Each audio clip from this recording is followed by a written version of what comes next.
There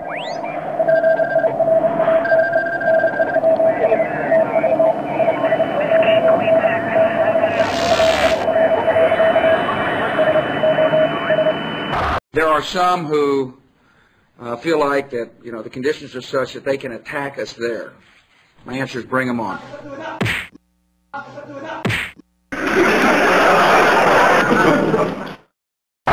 What happened in Baghdad today.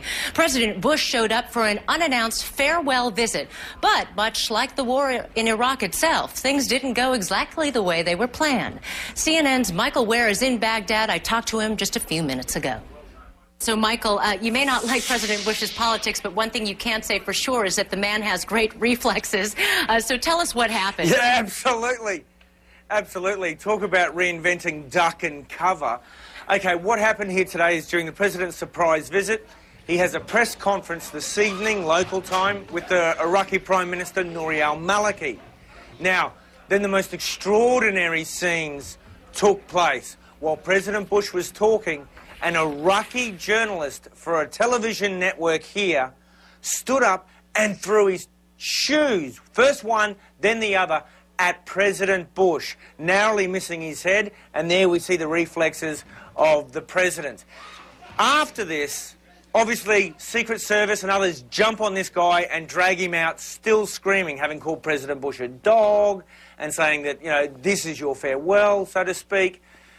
We then saw President Bush, maintaining his composure, actually try to turn the incident to his advantage, brushing a moment aside, and this is what he said.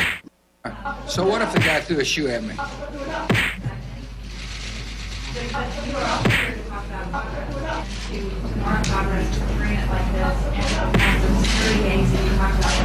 Right.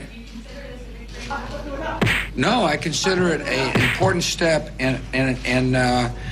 on the road toward an Iraq that can sustain itself, govern itself, and defend itself. But let me talk about the guy throwing the shoe. It is one way to gain attention.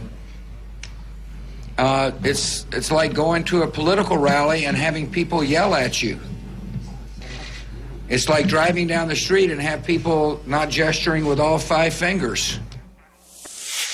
So that's how President Bush tried to handle this rather delicate situation. And bear in mind that in Iraqi culture, throwing a shoe is close to the ultimate insult, normally reserved for things like the statue of Saddam Hussein. During the invasion, it was pulled down, the Iraqis slapped it, and we saw shoes thrown at an effigy of President Bush just a couple of weeks ago in a rally, perhaps prophetic, Alina. Well, at least he was able to joke about it, and he did, by the way, say, Michael, that it was a size 10 shoe. Now, I don't know if he was serious. If this were a dictatorship, it'd be a heck of a lot easier. Just so long as I'm the dictator.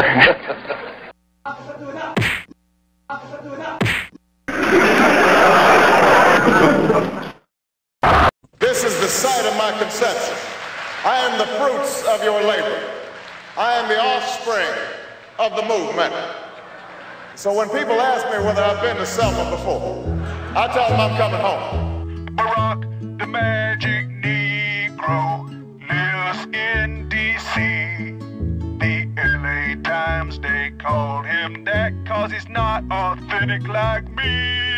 Yeah, the guy from the L.A. paper said he make guilty whites feel good. They'll vote for him and not for me 'cause he's not from the hood. See, real black men like Snoop Dogg or me or Farrakhan have talked the talk and walked the walk, not coming late and won. Oh, Barack, the magic Negro, lives in D.C. The L.A. Times, they called him that 'cause he's black but not authentically. Barack, the magic Negro, lives in D.C. The L.A. Times, they called him that 'cause he's black but not authentically.